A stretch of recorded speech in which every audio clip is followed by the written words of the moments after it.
नमस्कार।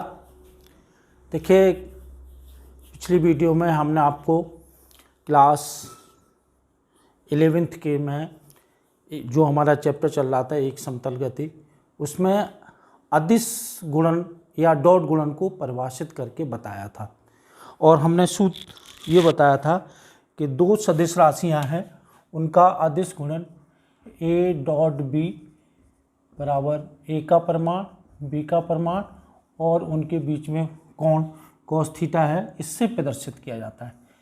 ये a है और ये b है, इनके बीच में कोण थीटा है और इसकी हमने विशेष स्थितियां भी बताई थी। अब हम ये बताना चाहते हैं कि क्या अदिश गुणन में क्रम विनिमय का नियम लागू होता है।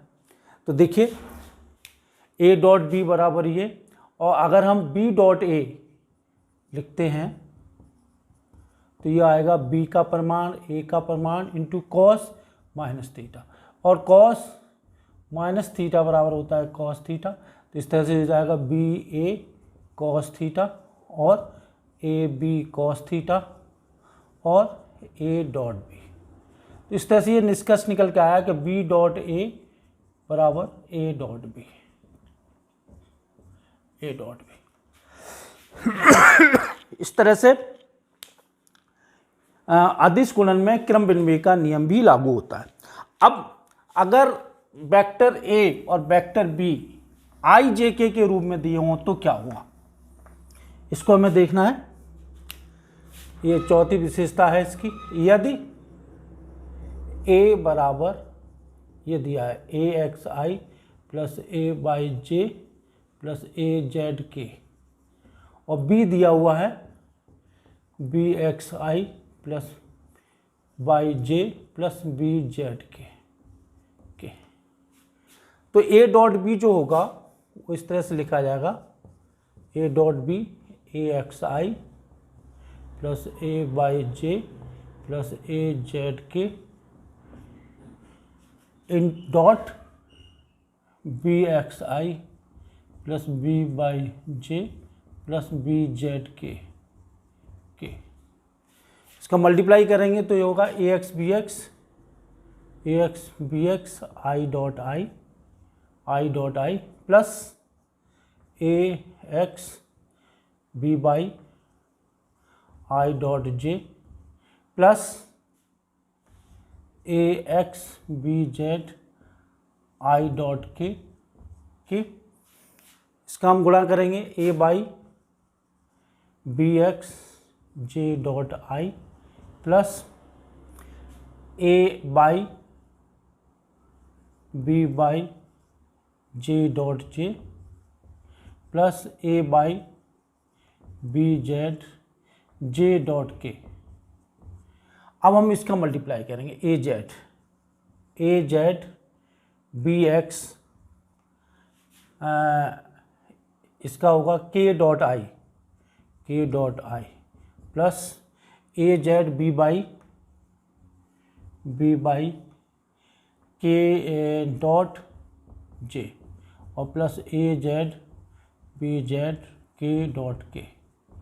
तो इसमें देखिए, जो हमारे वेक्टर परस्पर लंबवत हैं उनका अदिश गुणन शून्य होगा, तो ये लंबवत हैं, ये लंबवत तो ये भी शून्य होगा, ये भी लंबवत है तो ये भी शून्य होगा, ये लंबवत है तो ये भी शून्य होगा, ये भी शून्य होगा, ये भी शून्य होगा। तो क्या निकलेगा, ए एक्स बी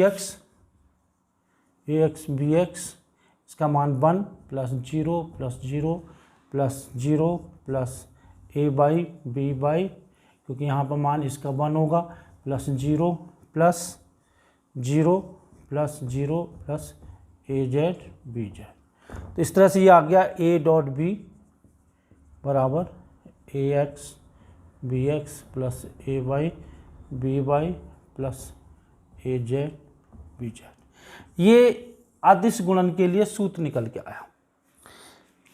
अगर हम इसको b डॉट ए लेते हैं तो क्या होगा, उसमें b के टर्म्स पहले आ जाएंगे, तो क्या होंगे वो भी हम देख लेते हैं। b डॉट ए ये होगा result B X A X plus B by A by plus B Z A Z, और इसको ए एक्स बी एक्स भी लिख सकते हैं, plus A by B by लिख सकते हैं, ए जेड बी जेड लिख सकते हैं।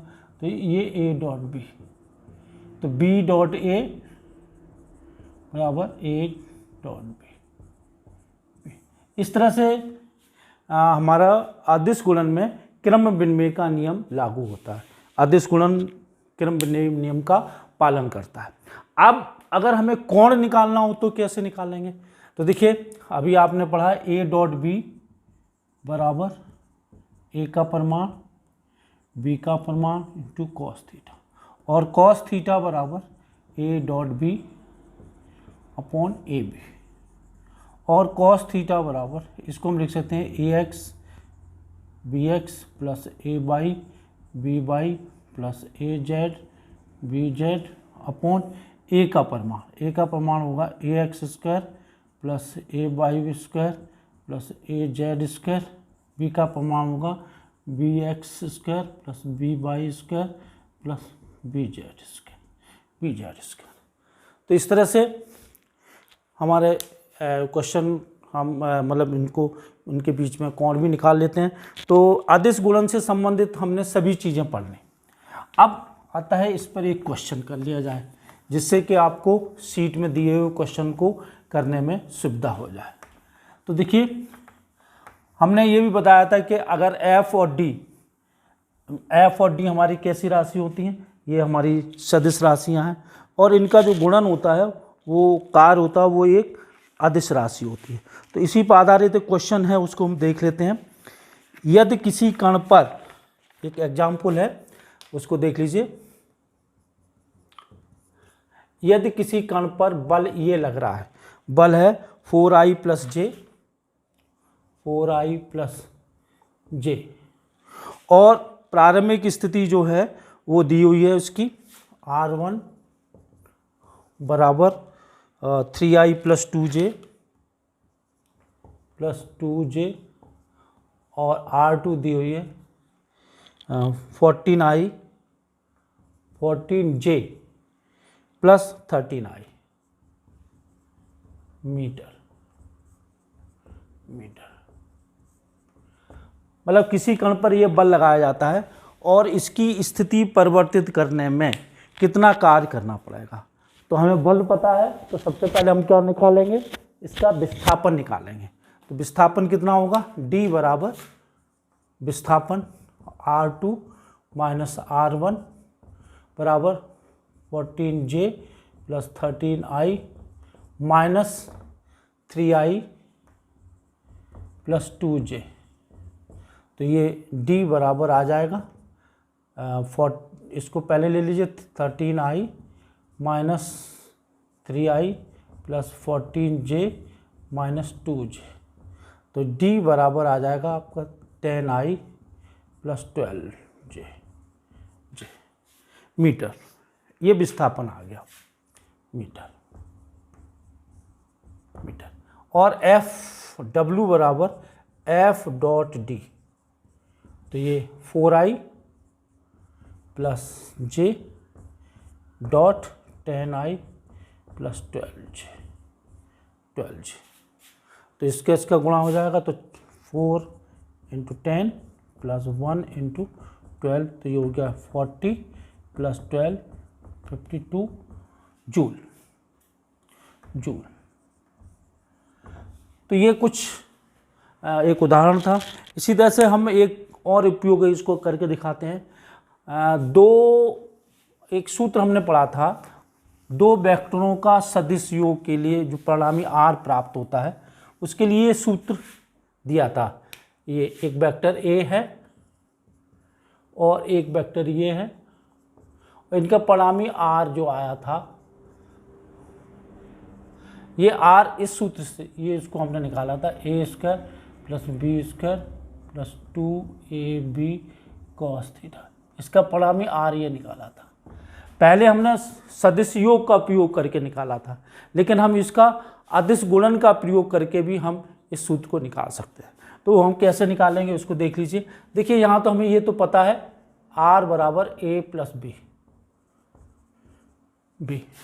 तो हम क्या करेंगे, आर डॉट आर बराबर a plus b dot a plus b. तो ये r dot r a dot a plus a dot b plus b dot a plus b dot b, b dot r dot r, इसका a dot a square plus a dot b plus इसको हम ए dot B लिख सकते हैं plus B square, क्यों क्रम विनिमय का नियम लागू होता है। तो यहाँ पे भी ये हो गया r square a square plus B square plus 2a dot B, A dot b, और ये किसके बराबर होगा, r square a square plus B square plus 2ab cos theta, और r is equal to under root a square plus B square plus 2ab cos theta. तो इस तरह से अदिश गुणन का प्रयोग करके भी इस सूत्र को हम निकाल सकते हैं। अब मैं आपको बताना चाहूँगा कि सदिश गुणन क्या होता है। सदिश गुणन, सदिश गुणन या क्रॉस गुणन, सदिश गुणन या क्रॉस गुणन।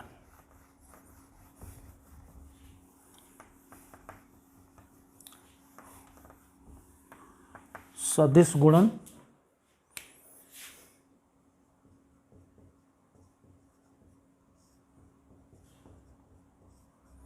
गुणन या क्रॉस गुणन, क्रॉस गुणन, इसको वेक्टर प्रोडक्ट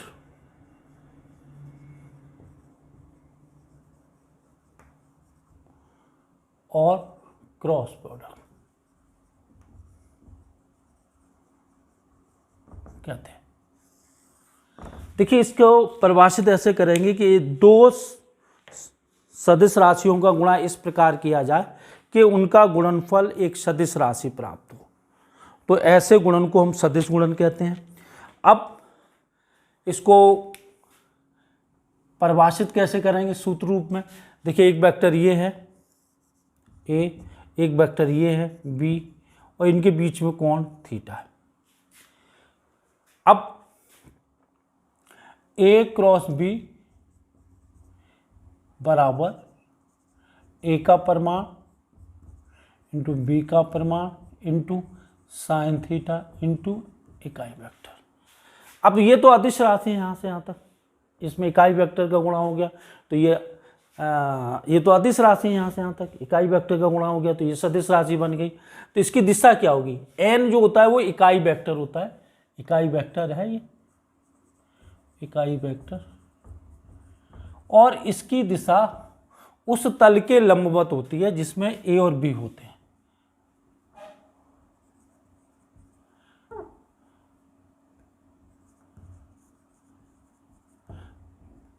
ठीक है, इसकी दिशा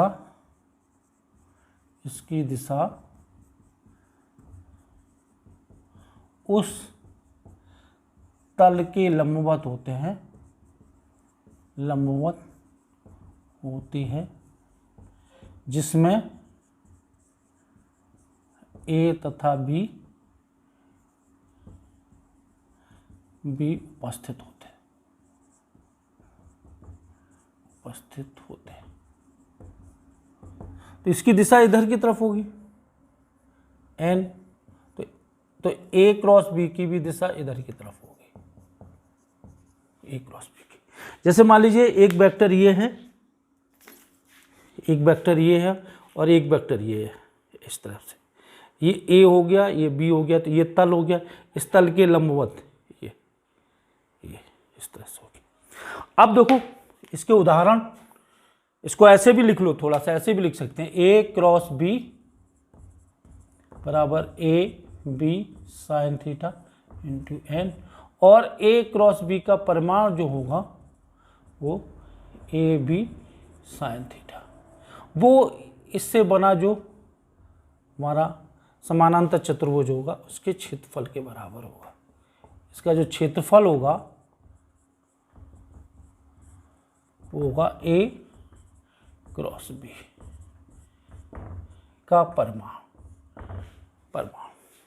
अब इसकी विशेष स्थितियां क्या होती हैं? इसमें सबसे पहले हम लेते हैं थीटा इक्वल टू 0। पहला केस है फर्स्ट, जब थीटा इक्वल टू 0 होगा तो क्या होगा?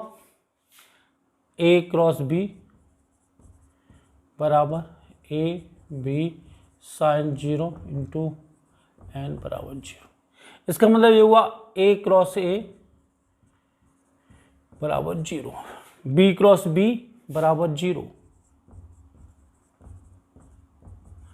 और I क्रॉस I बराबर J क्रॉस J बराबर K क्रॉस K बराबर 0। अब थोड़ी देर के पहले हम ये और देख लें, I क्रॉस J को जानने से पहले हम ये और देख लें कि क्या क्रम विनिमय का नियम लागू होता है। देखिए A क्रॉस B बराबर A B sine theta into N, और B क्रॉस A क्या होगा? B a sine minus theta into n. तो ये हो जाएगा ए बी साइन थीटा और माइनस चिन्ह आगे आ जाएगा, तो ये माइनस ए क्रॉस बी। तो ये बराबर नहीं है। B cross A is not equal to A cross B. परिमाण बराबर है, इसका परिमाण पी क्रॉस ए बराबर ए क्रॉस बी, इनके परिमाण बराबर हैं, परंतु दिशाएं एक दूसरे के विपरीत है। दिशाएं एक दूसरे के विपरीत है। कहने का मतलब ये है, जैसे ये वेक्टर है ए और ये बी, ए बी है, ए बी है, ए बी, तो ए क्रॉस बी की दिशा ऊपर की तरफ होगी, और अगर बी इंटू ए है तो एक बी क्रॉस ए की दिशा नीचे की ओर होगी। तो इस तरह से ये परिमाण में बराबर होंगे परंतु दिशा में विपरीत होंगे। अतः ये हम कह सकते हैं कि क्रम विनिमय का नियम लागू नहीं होता। सदिश गुणन में क्रम विनिमय का नियम लागू नहीं होता। अब इसके साथ साथ अब हम ये लेते हैं कि जब इनके बीच में 90 अंश का कोण हो तो क्या होगा? 90 अंश का।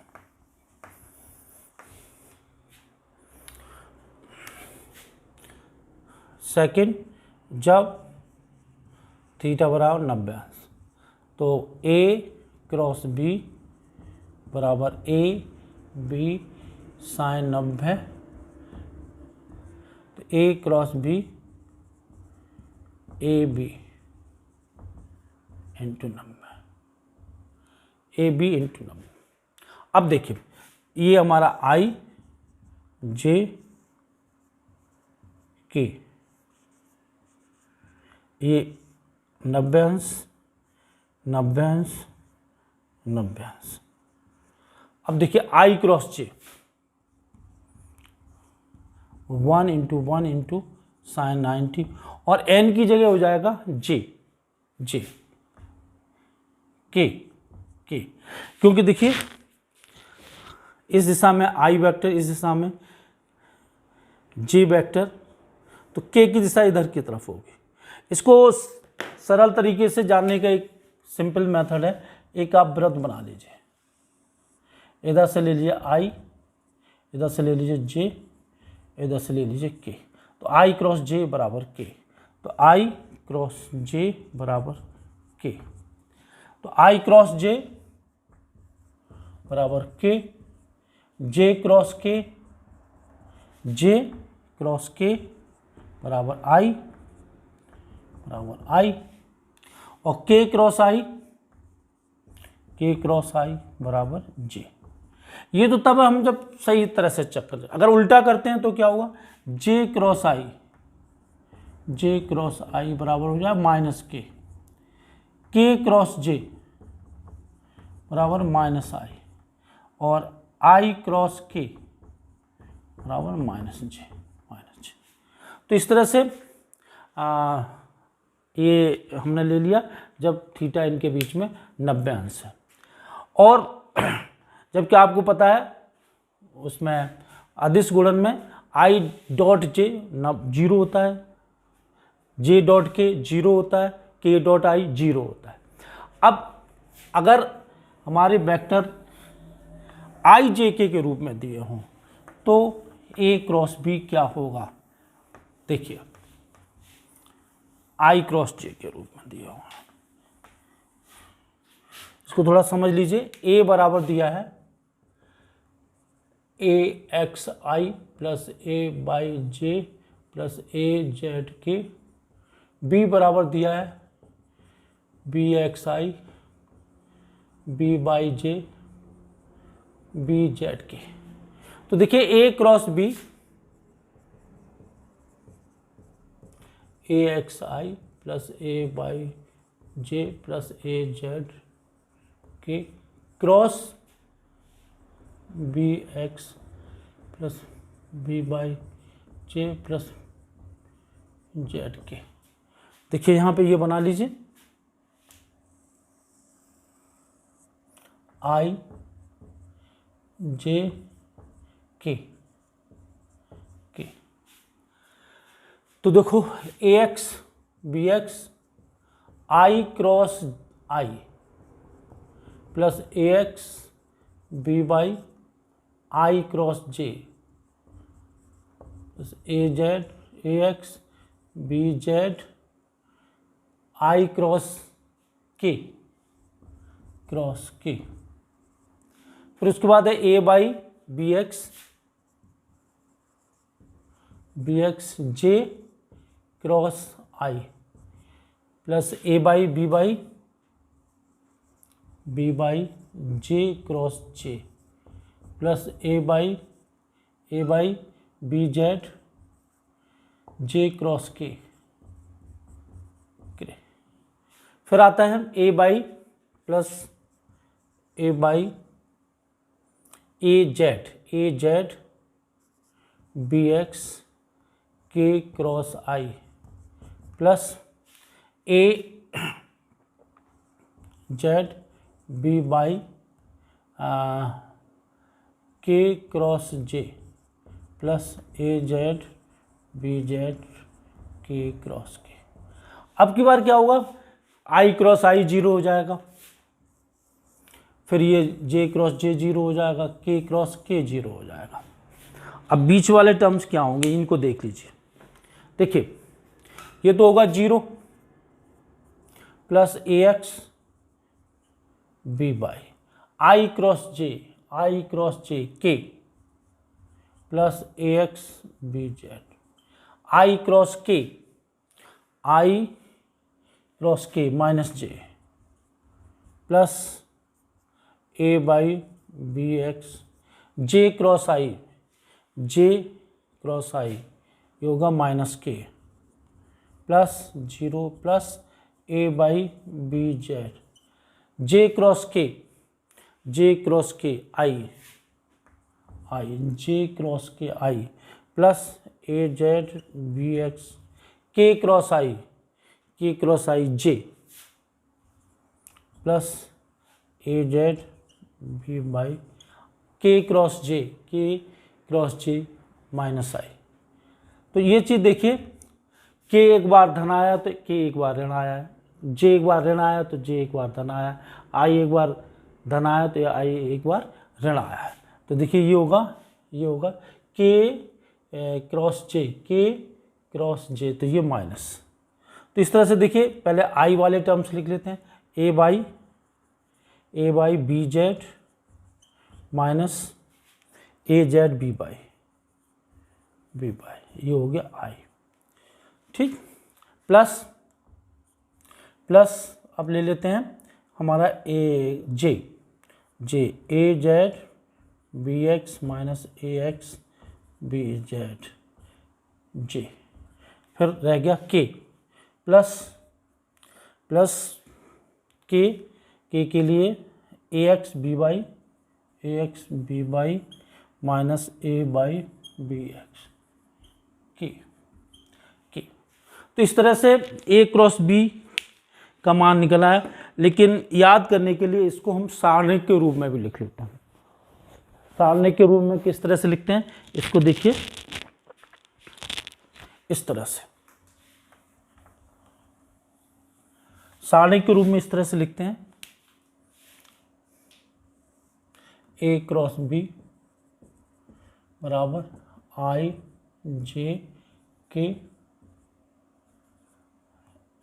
ए x a y a Z b x b y B z. इस तरह से खोलने का तरीका बड़ा सरल सा है, जिसके लिए मैं एक आपको उदाहरण लेके बता रहा हूँ कि किस तरह से हम इसको न्यूमेरिकल क्वेश्चनों में करेंगे। उसको आप देख लीजिए।